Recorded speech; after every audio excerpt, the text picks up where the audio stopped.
recording. Good morning, Massachusetts, America, and the world. We are here, and Donald Trump is back on Twitter, but not back on Twitter. He says he won't return. But so now we can. So you want to know what I think is like the funniest thing about Donald Trump's Twitter? Tell me. He was fucking hilarious until 2020. Like he was hilarious. Like he's genuinely, he's genuinely a funny guy. Like, I mean, like his Twitter was hilarious, and then the 2020 election happened, and then he went nuts. I mean, he was kind of nutty before, but like at the same time, it was at least funny. Like he's a riot. You know what? I forgot what we did for we did an election night live stream, which had a ton of views, by the way. So we were the previous episode. I'm like, when was the last time we recorded? And I forgot we did an election night live stream. We did election, with Alice Shattuck. Yeah. But you're right. We played that, and I played that clip of him. Well, I'll be blamed if it goes poorly, and and I won't get any credit if it goes well. And you know what? I mean, I think he would have gotten credit if it went well. I think he would have. Yeah. But he definitely deserves the blame. He definitely deserves a lot of blame. Do we want to go into that? Well, real quick, did you vote in Elon's poll? To return, because Elon Musk put out a poll on his own Twitter account. Should Donald Trump's account be reinstated? What did you vote for? I voted yes. Free speech. He's the president. He was the president of the United States, despite what local Massachusetts politicians say. And by the way, they're election deniers. They're election deniers because they've never recognized him as president of the United States. He was the president of the United States. Of course, his Twitter account should be reinstated. Of course it should. So, yeah, I voted yes. Okay. What would you have voted? I actually didn't vote in that. No? I abstained. You abstained intentionally. Okay, interesting. I think sharing QAnon shit is weird. Like, I didn't vote yes or no because, like, he at the end was, like, sharing QAnon crap. And I was like, is this... I mean... I'm always of the mind that there's no limiting principle to that, because free, if you don't like speech, you should counter it with better speech. And I know the crazies will believe it no matter what because they're crazy. But because there's no, when they talk about limiting principle, right? Where do you go from there? If you kick off the president of the United States but let the mullahs in Iran have their Twitter account, I mean, it always goes in one direction, right? And it looks Iran like kind of exploding in protests right now. And they're shooting people there now. Yeah. All right. So sorry, I little sidetracked. The administration supports this regime. Yeah. No, they want to deal with it. They want to make a deal with it. Okay, but go off. The floor is yours. Okay, so we want to go into midterms. We did not have a great midterm as the Republican Party. And I kind of said this on the podcast that we were filming live, where I said the fundamentals are not there for a red wave. And it didn't happen. Well, okay. So let's get down into this. It did happen. Okay. So our vote share went up. We currently are winning the popular vote of the midterm. It went from R+5. They're still counting out in California, so it's going down. I think it was like R3 something right now. We lost the Senate, which is angering for me. The Senate is the big deal for me. I don't care about House seats. I care about House seats in that you're going to have midterm shifts, and that should be a no-brainer on us getting House seats, right? Senate seats are hard. I will rebut that in a moment, but keep going. Well, I think that the midterm shift would have gotten us House seats regardless, okay? Senate seats are different matter, okay? Senate is where a lot of stuff in Washington goes down, okay? The House goes back and forth. The Senate seats are harder to keep, and they are harder to maintain. And so we lost in Pennsylvania. Georgia is going to run off, and Kemp widely outran Walker. We lost in Arizona, where Carrie Lake lost, and so did Blake Masters. We lost in Colorado. We lost in, where else did we lose, Jeff? Was that the big ones? Did you say Pennsylvania? We lost in Pennsylvania. We are going to run off in Georgia. New Mexico. We lost in Arizona. New Mexico was governor. We lost in Nevada. Oh, Nevada. I'm sorry, Nevada. That's what I meant. But we got the governor's seat in Nevada. So yeah, we did not have a great midterm, and I think that anybody and the one locally or close to here, New Hampshire. Yeah, we lost. Don Bolduc lost, and I think the thing about Don Bolduc is that he's actually a smart guy. When you hear him speak on any type of subject, he is very clear and all that other stuff. But I think that he attached himself too much to Trump for New Hampshire, and that scared people. So we need to have that discussion. I think the play that you saw across the board was all of the candidates in these primaries that Trump endorsed and Chuck Schumer backed with money and ads, like Don Bolduc. They attached themselves, like Jeff Deal did, to that Trump won the 2020 election and that it was unfairly stolen from him, so they could get his endorsement. And their idea was, we'll do this. We'll do the Eric Fernstrom, or Stuart Stevens idea with Mitt Romney in 2012. We'll run conservative in the primary, and then, like an Etch-a-Sketch, go into the general with and not be attached to Trump and deny the 2020 election. Like, it doesn't work that way. We're not talking about tax policy or entitlement reform. We're talking about, what the 2020 election, whether it was valid or not, and after the January 6th riots. That's not going to work for normal voters. That's not going to work. And it's scary. I don't know what else you sound like. I try to be as reasonable as possible, not to be like, you sound crazy and you sound unstable and you sound like you're spreading conspiracy theories when you go deep dive into the 2020 election without coming up with policy that would have changed the outcome that is smart and effective on electoral integrity. Yeah. So instead, you are blurting out all of this, the election votes were stolen, blah, blah, blah, blah, blah, mail-in ballots, all this other stuff, right. Ballot harvesting. I'm sorry, but we were able to keep seats in California because suddenly California GOP figured out ballot harvesting, yes. Ballot pickup spots, yes, gun ranges. They put them at places where conservatives would turn in their ballot, and so they figured this out. Yeah. And it seems and that's what we have to do nationally. Correct. That's why state party chairs are so important. That's why state parties are important. People are pissing and moaning. Carrie Lake and fucking Dinesh D'Souza are talking about, what are all these cars going up and dropping off big packages of ballots? Because they ballot harvested. Well, they're allowed to ballot harvest based on what the state laws are. California voted for this. I don't know what else to tell you people. You either play to win within the rules or you fucking lose. And so when you keep on bitching about fucking losing, you're a loser. Right. You play to win. And so what are you doing?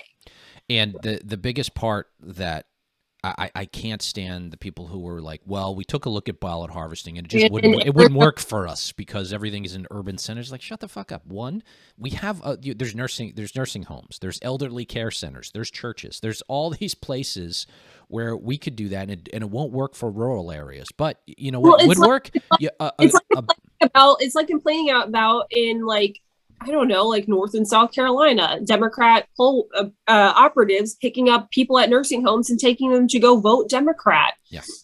Why is the Republican Party not doing this? Stop complaining about the rules, them stretching the rules of the game. Stretch the rules of the game too.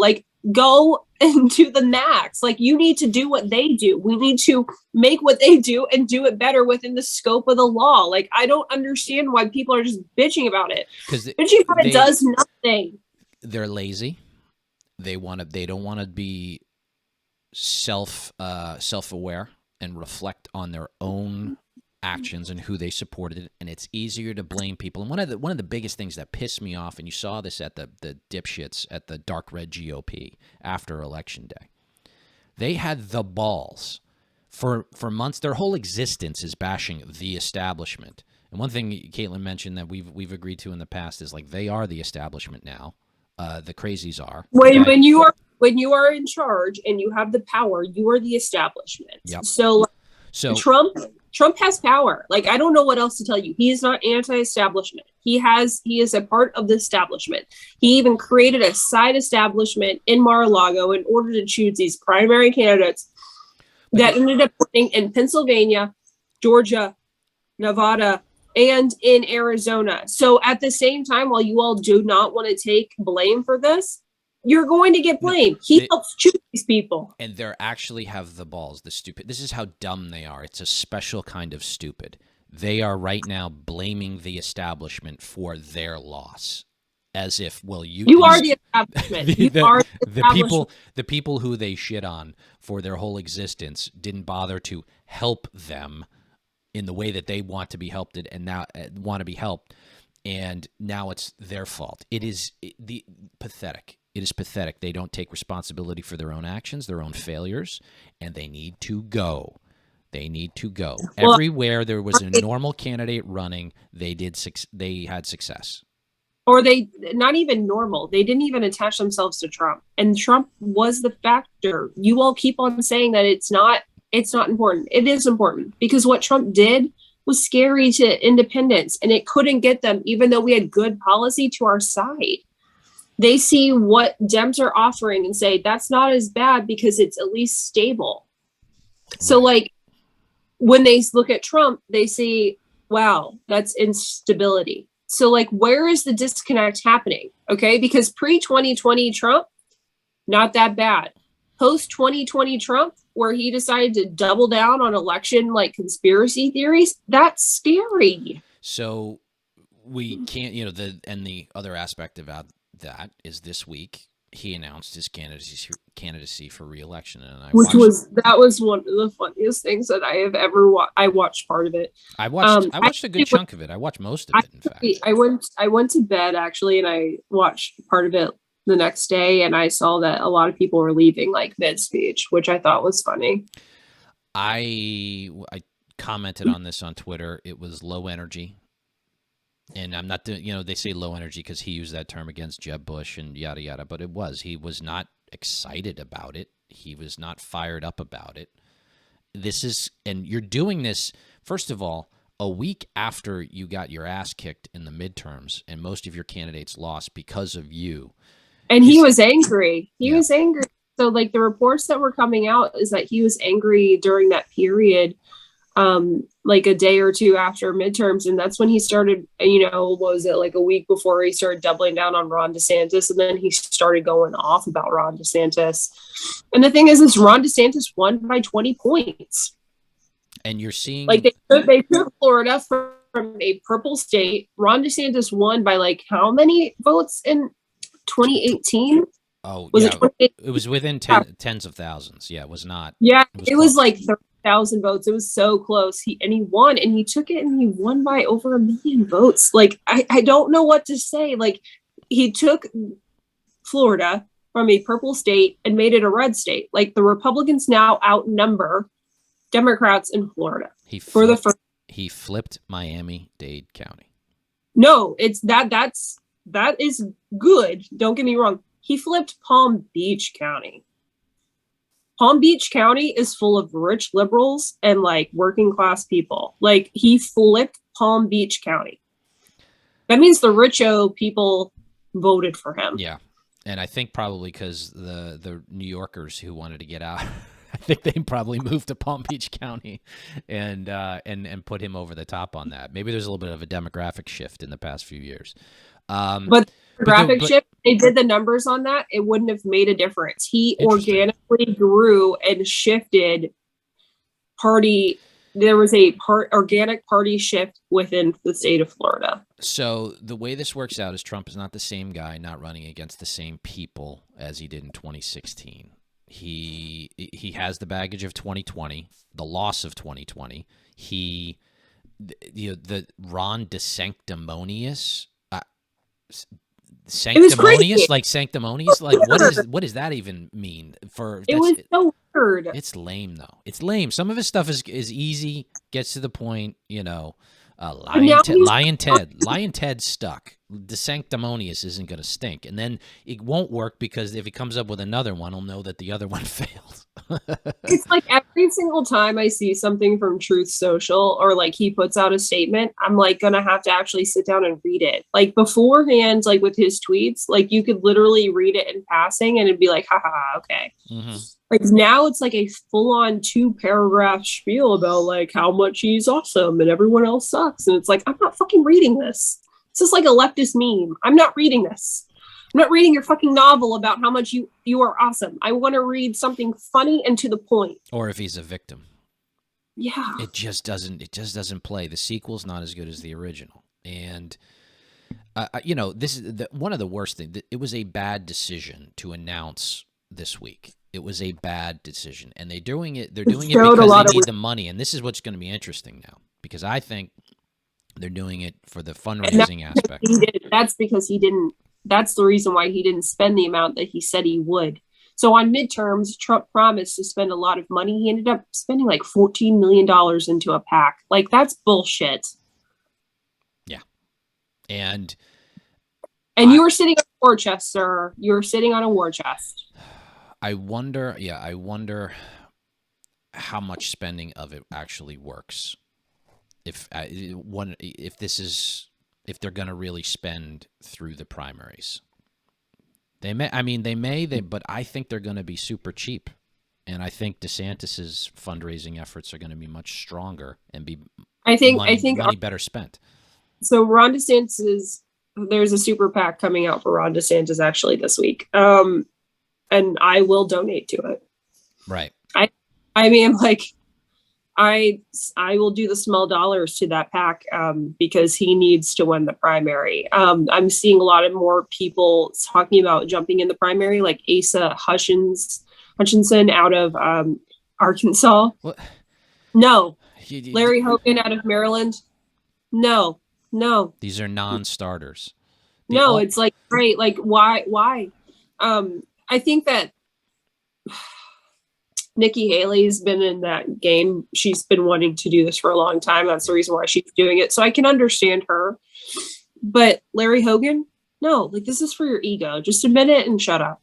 Nobody's looking for Governor Hogan. Nobody's looking for Governor Hutchinson. Nobody is. You're doing it for what? So nobody's looking for Ted Cruz either. Yeah. So shut the fuck up and just focus on your Senate run, because he needs to worry that if Trump is on the top of the ballot in 2024, he's going to lose a Texas Senate race and it's going to go blue. So because he didn't beat Beto by that much in 2018, let's be real. Well, he could beat Beto again, though. That's for sure. Beto is sitting on a ton of money, and I don't know. Like, that's the thing. So like, if Trump is at the top of the ballot, it does hurt Ted Cruz in Texas. Beto is Texas's Jeff Deal. Like, he just gets his ass kicked up and down.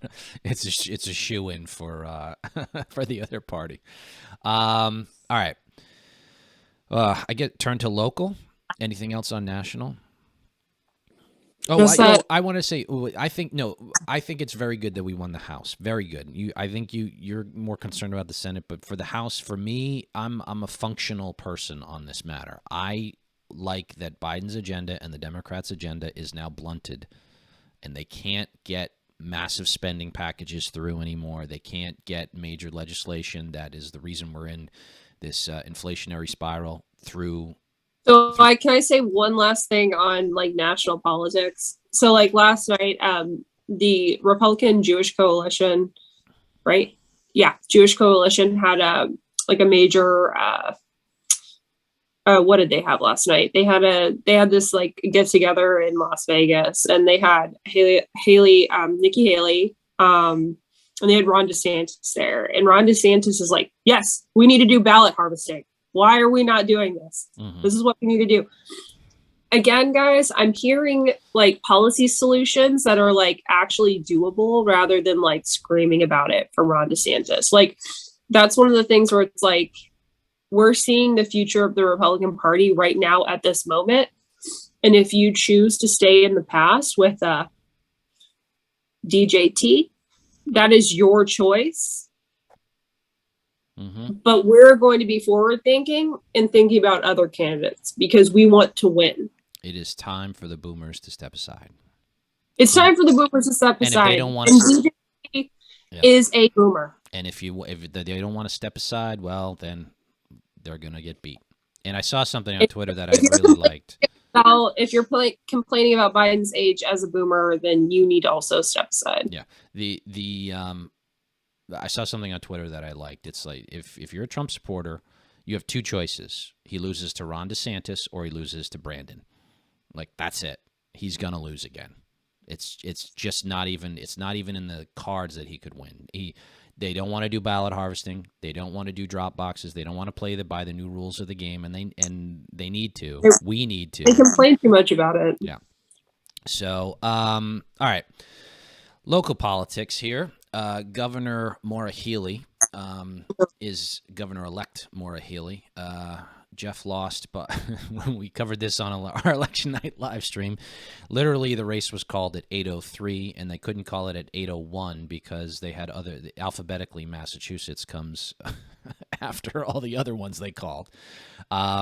Rick Green got up and was saying, no, we have reason to believe this might be like Arizona at Jeff's event, which is nonsense. It's called exit polling. They knew he lost right out of the gate.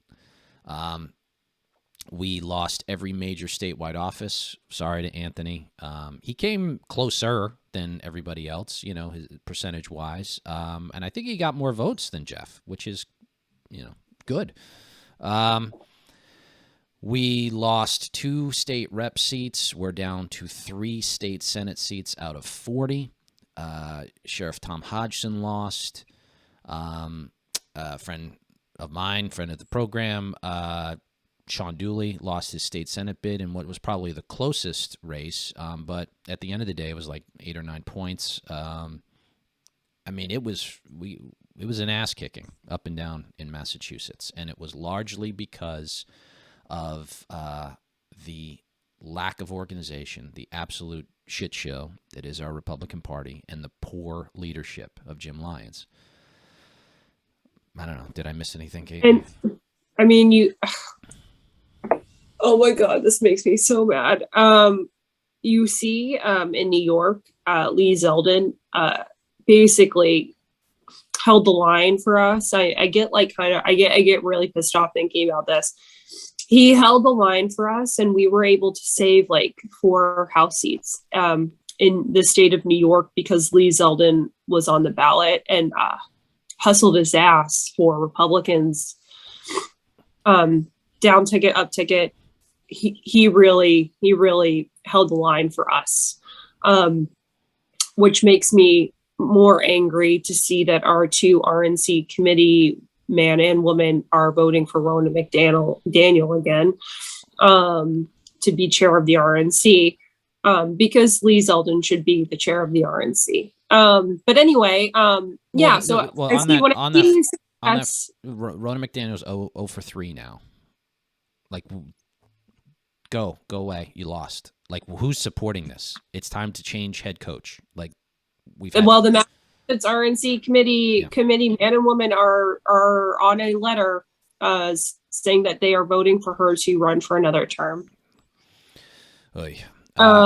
So when you see Lee Zeldin have such success building coalitions in New York State, and then you see our state where, again, if the chair and all of the people who support him are not working their ass off to elect Republicans, you're the problem.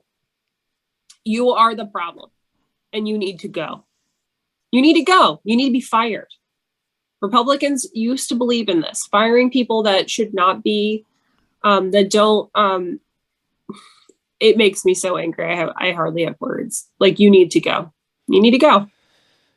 the rebuilding. So we dove deep into Mass GOP wranglings and the state party on the Patreon episode. Go pay $1 a month, patreon.com/RhinoPod if you want to see that one. And we get real deep into it, but it's going to need to be a complete rebuilding process, And if you're not down for that struggle, then step aside, get out of the way. So I'm happy that we held the House, or I should say took over the House nationally. Biden's agenda can be blunted. And I'll wrap up with this. I saw Eric, oh God, who's the guy from Georgia? Why can't I think of his name? Eric, come on, Kaitlin, help me out here. What's his, What? Eric from Georgia.